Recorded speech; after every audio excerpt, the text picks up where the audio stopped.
palavra, então, ao doutor Eduardo Galvão, para agora mostrar, né, a visão dele, né, de um representante de uma instituição que atua também junto ao Congresso Nacional, que é a ABIMAC.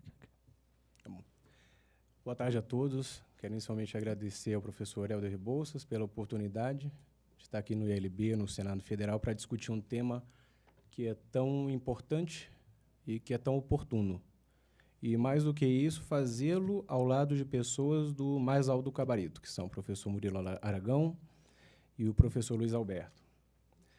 E eu queria iniciar a minha fala contando uma história de uma dúvida que eu tive logo no início da minha vida profissional. Eu integrava a equipe de um escritório na área de contencioso, escritório de advocacia, e fui convidado para integrar uma nova equipe que se formava, que era a equipe de acompanhamento legislativo e relações governamentais. Naquela época, eu respondi entusiasmado e, ao mesmo tempo, com uma certa curiosidade, muito obrigado, mas o que é isso? O que é relações governamentais? De lá para cá, eu me dediquei a estudar esse tema e nunca mais parei. Hoje, me dediquei a um grupo de pesquisa que temos lá na universidade, um curso de pós-graduação e sigo ainda aprendendo. Mas essa pergunta que eu fiz lá atrás, ainda hoje ela é oportuna, se a gente quiser evoluir de qualquer forma nesse debate. O que é relações governamentais?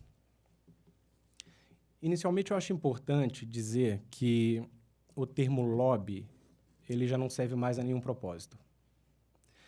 Isso porque, primeiramente, o lobby ele quer dizer o exercício de influência direta junto a um tomador de decisão, enquanto que relações governamentais é um termo muito mais amplo e abrange muito mais técnicas e ferramentas, além do que o lobby direto. Segundo, porque, bom, então ele é limitado, ele é insuficiente para definir o que nós fazemos. Segundo, porque esse termo ele ficou hoje eivado de todo tipo de pecha e que já não serve mais, não se adequa mais a uma função que é tão essencial ao exercício da democracia.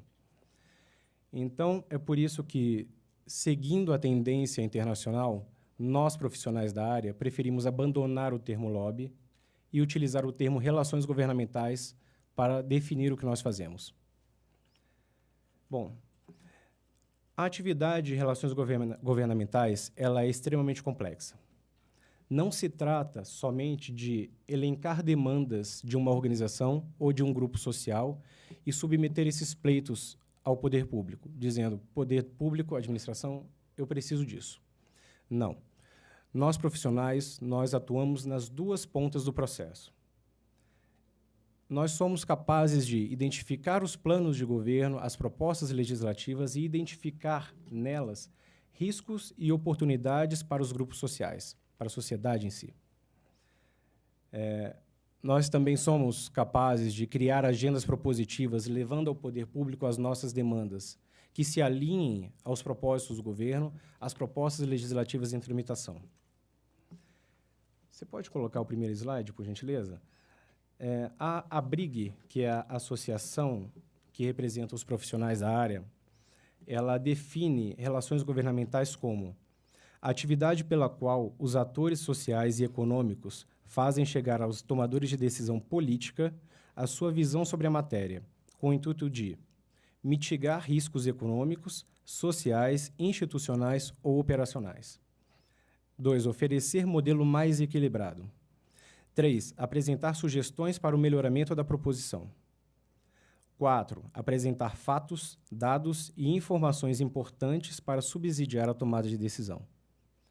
E 5. Alertar para eventuais inconstitucionalidades, injuridicidades ou má técnica legislativa. Portanto, esse universo complexo, ele abrange ações como monitorar as políticas públicas, o plano de governo, as proposições legislativas. Identificar cenários, avaliar opositores, aliados e campos de influência. Realizar análise de impacto normativo dessas proposições. Criar uma estratégia de atuação para apresentar essas propostas. E, por último, a defesa de interesse em si. De resto, é aguardar o resultado da decisão política. Vejam, portanto, que existe uma diferença conceitual e extremamente importante para que avancemos nisso. A atividade de influência em processos de discussão de políticas públicas é completamente diferente de outros tipos de relação que os entes privados estabelecem com a administração pública. Por exemplo, a relação comercial. A relação comercial é uma relação de compra e venda de bens ou de serviços por parte do Estado. Isso não é relações governamentais. Um outro tipo de relação existente é a relação administrativa. É aquela que existe entre administração e administrado, baseada em lei posta, como, por exemplo, concessão de alvarás e de licenças. Isso não é discussão de política pública. Um terceiro tipo de relação é a relação contenciosa, processual. É aquela estabelecida entre Estado e cidadão, Estado e empresa, litigando, seja administrativamente, seja judicialmente. Isso também não é relações governamentais. Portanto, vejam que relações governamentais, relações comerciais, relações administrativas e relações contenciosas, elas têm objetos diferentes, naturezas diferentes, propósitos diferentes, elas obedecem a técnicas, ferramentas diferentes e demandam profissionais com especializações completamente diferentes. Portanto, não é adequado regular todos esses tipos de relação como se a mesma coisa fossem. Acabaríamos por criar uma norma que não atenderia ao fim específico a que ela se propõe. A atividade de relações governamentais... Esse já foi o segundo slide? Tá bom. A atividade de relações governamentais ela foi responsável, desde que se faz relações governamentais no Brasil, que foi desde 1808, com a abertura dos portos. Essa atividade ela foi responsável por diversas conquistas no Poder Legislativo. E eu vou citar algumas aqui só para exemplificar, só para ilustrar. Por exemplo, o Marco Civil da Internet, a Lei da Biossegurança, a Lei do Supersimples, o Código Nacional de Ciência e Tecnologia e o Programa Nacional de Educação. Isso só para citar alguns exemplos recentes de conquistas legislativas onde houve a participação dos grupos sociais. Portanto, essa atividade ela não é apenas salutar, ela é recomendada. A OCDE, como o professor Luiz Alberto já adiantou, ela recomenda a atividade de relações governamentais, ela recomenda a regulamentação dessa atividade, seguindo esses princípios que eu estou colocando aqui para vocês. Primeiro que todos tenham acesso aos mesmos canais para atuar nos processos de formulação de políticas públicas. Segundo, a regulamentação deve estar inserida nos mesmos princípios da boa governança pública. Terceiro, os países devem criar uma cultura de integridade na tomada de decisão por agentes públicos. Quarto, os grupos devem agir de forma profissional e transparente. Quinto, as normas sobre representação de interesses devem ser periodicamente revistas e adaptadas à realidade e à vontade da nação. Mas que vontade seria essa? Um estudo recente do IPEA, muito interessante, levantou algumas percepções sobre a atividade de relações governamentais. A primeira delas de respeito a quem participa do processo de discussão de políticas públicas no Poder Legislativo.